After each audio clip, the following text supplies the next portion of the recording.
कभी कभी हालात ऐसे होते चले जाते हैं कि आप जिसका अंदाज़ा नहीं लगा सकते और वाक़या कहाँ तक पहुँचता है। ऐसा ही एक वाक़या है जिनका कहना है कि हमारे पास खाने के लिए पैसे तो नहीं होते, क्या हम पाकिस्तान की जीत पर मिठाइयाँ तकसीम करेंगे। ये वाक़या मध्य प्रदेश का है। 2017 में चैंपियंस ट्रॉफी के फाइनल में हिंदुस्तान की शिकस्त पर पाकिस्तान जिंदाबाद का नारा लगाने के मुकदमे में मुजरिम ठहराए गए इमाम तड़वी का बयान है, बरी होने वाले 16 मुस्लिम नौजवानों अब तक झूठे मुकदमे का कर्ब भुला नहीं सके हैं।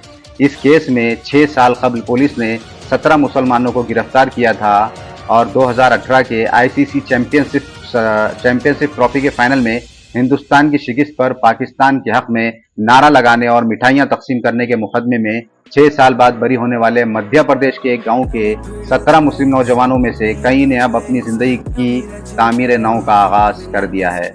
अदालत में पुलिस नाबालिगों और 17 मुस्लिम नौजवानों के खिलाफ मुकदमा साबित नहीं कर सकी, जिसके बाद इन्हें गुज़िश्ता रोज बरी कर दिया गया। लेकिन 6 साल की कैद ने इनकी जिंदगी में बहुत कुछ बदल दिया।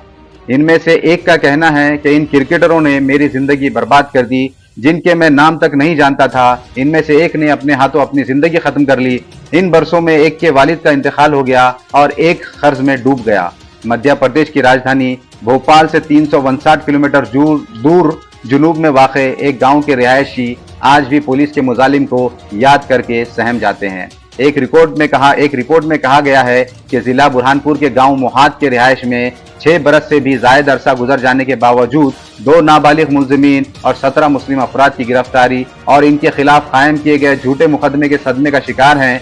रिपोर्ट में बताया गया है कि किस तरह 17 नौजवान 18 जून 2017 को लंदन के ओवल स्टेडियम में चैंपियंस ट्रॉफी के फाइनल में हिंदुस्तान की शिकस्त के बाद एक अफवाह फैलाई गई कि गांव वालों ने पाकिस्तान की हिमायत में नारे लगाए, मिठाइयां तकसीम की और जश्न मनाते हुए पटाखे फोड़े।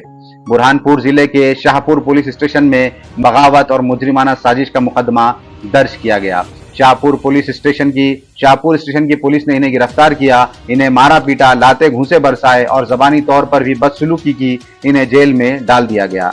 एक मुलजिम जो लगभग 20 साल रुबाब नवाब ने गद्दार कहे जाने की तस्दील बर्दाश्त न कर पाने की वजह से फरवरी 2019 में खुदकुशी कर ली। इस वाक़ये के लगभग 6 साल बाद first class magistrate Devesh Mishra ने अक्टूबर 2023 में ये देखते हुए कि मुलजिमीन के खिलाफ बनाया गया मुकदमा झूठा था, तमाम 17 मुलजिमीन को बरी कर दिया। इस मामले की समाअत के दौरान शिकायत कुनिंदा और सरकारी गवाहों ने अदालत को बताया कि इन्हें मुसलमानों पर झूठे इल्जामात लगाने पर मजबूर किया गया था। मैजिस्ट्रेट देवेश मिश्रा ने 9 अक्टूबर को सुनाए गए फैसले में लिखा था कि तमाम शवाहिद, दलाइल और आईनी शाहिदीन के बयानात के बाद इस बात का कोई सबूत नहीं मिला कि मुलजिमीन ने नारे लगाए थे और पटाखे फोड़े थे। न्यूज पोर्टल आर्टिकल 12.com पर जारी कुर्दा रिपोर्ट में बताया गया कि पुलिस बगावत और गद्दारी जैसे इल्जामात का पहलू भी तलाश कर रही थी, लेकिन जब इसे ऐसा कोई पहलू हाथ नहीं लगा तो गांव के गैर मुस्लिमों को मुसलमानों पर मुख्तलिफ ग्रोहों के दरमियान दुश्मनी फैलाने का इल्जाम लगाने पर उकसाया गया। हालांकि इस केस में शिकायत कुनिंदा बनाए गए एक गैर मुस्लिम सुभाष कोहली ने वाज़े तौर पर कहा था कि इन्होंने अपने गांव के मुसलमानों पर ऐसे इल्जामात नहीं लगाए। वाज़े रहे कि सुभाष कोहली की महीने कबल कैंसर से मौत हो चुकी है। इस मामले में कुछ न्यूज चैनलों ने मुलजिमीन को गद्दार कहा था, लेकिन जब अदालत ने मुलजिमीन को बरी कर दिया तो इन्होंने इसकी खबर तक शाये नहीं की। 32 साला इमाम तड़वी, जिन्हें पुलिस ने इस केस में इस वक्त गिरफ्तार किया था जब वो अपनी बेटी को स्कूल छोड़ने जा रहे थे। इमाम तड़वी पेशे से मजदूर हैं। अपनी गिरफ्तारी के ताल्लुक से इन्होंने बताया कि जब इन्हें पुलिस ने पकड़कर जीप में बिठाया और इन्हें लाठी से मारा तो इनकी बेटी गिर गई थी और इसकी नाक पर चोट लग गई थी। वो बेबसी से सब कुछ देखती रही। दिन में 300 रुपए कमाने के लिए 10 से 12 घंटे मजदूरी करने वाले इमाम तड़वी ने कहा कि हमारे पास खाने के लिए पैसे नहीं होते, क्या आपको लगता है कि पाकिस्तान की जीत पर हम मिठाइयां तकसीम करेंगे? मैं तो इन क्रिकेटरों के नाम तक नहीं जानता जिन्होंने मेरी जिंदगी बर्बाद कर दी।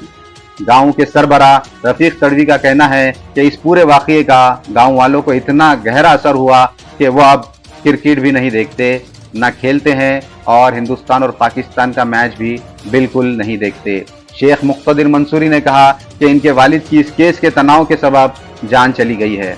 मेरे वालिद ने कभी मुझे जीते हुए नहीं देखा, सितंबर 2022 में इनकी वफात हुई। मेरे बच्चों को मुकामी स्कूल में दाखिला नहीं दिया गया और इन पर पाकिस्तान के हामी होने का लेबल लगा दिया गया। इसके अलावा और भी तमाम किस्म की तकलीफात का इन तमाम को सामना करना पड़ा। एक झूठा मुकदमा 17 लोगों की अपनी जिंदगी को तबाह व बर्बाद कर गया। किसने क्या किया, किसने क्या देखा और किसने क्या बताया, इस बात का तो अब तक किसी को पता भी नहीं चला। जो हकीकत है वो आप सामने आई, लेकिन इन 6 बरस में जो कर्ब झेल सके, जिनकी दुनिया बदल गई, उन तमाम पे क्या गुजरी क्या नहीं गुजरी, ये तो उन्हीं को पता है। आप देख रहे हैं अपडेट आज की आवाज़ जाहिद अलकसीरी के साथ। हमारे चैनल को सब्सक्राइब करें और देश और दुनिया की खबरों से बाखबर रहें और हमारा साथ दें, और याद से सब्सक्राइब ज़रूर करें।